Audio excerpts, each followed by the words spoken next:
Tumejumuika kushiriki tukio hili la kihistoria na muhimu sana kwa kizazi cha leo na kwa vizazi vijavyo pia, la uzinduzi wa Clean Cooking Marathon 2025.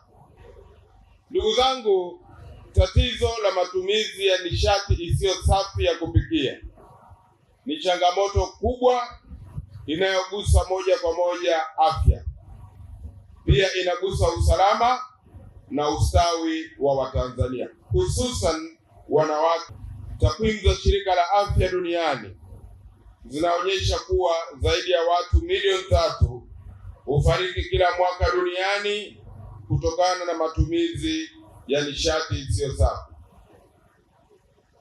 Kwa kutambua changamoto hii, serikali ya awamu ya 6 inayoongozwa na Mheshimiwa Dr. Samia Suluhu Hassan, Rais wa Jamhuri ya Muungano wa Tanzania, imeweka lengo mahususi kupitia mkakati wa taifa wa nishati la kuhakikisha kuwa 80% ya Watanzania wanatumia nishati safi ya kupikia ifikapo mwaka 2034.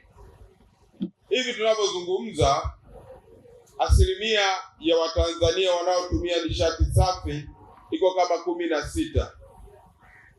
Yaani katika kila watu 100 ni watu 16 tu ndio wanaotumia nishati safi ya kupikia. Na tukafika wakati ambapo wananchi watasahau matumizi ya nishati isiyo safi. Kwa sisi ambao tumezaliwa vijijini, tunaelewa vizuri dhana ya nishati isiyo safi. Lakini jitihada hizi tunazofanya, tunataka zituhakikishie kwamba moto wa kupika chakula tunao, lakini moto huo unatokana na chanzo kilicho kisafi. Uwe wa umeme, uwe wa gesi asilia, uwe wa gesi ya mitungi LPG, uwe wa biogas, uwe wa biofuel, uwe wa mkaa mbadala. Sisi tuna mkaa rafiki na vyanzo vingine vingi ambavyo kila itwapo leo teknolojia inaendelea kutusaidia. Tunataka tufike mahali ambapo mama zetu, dada zetu, binti zetu wanaweza kupika kwa raha.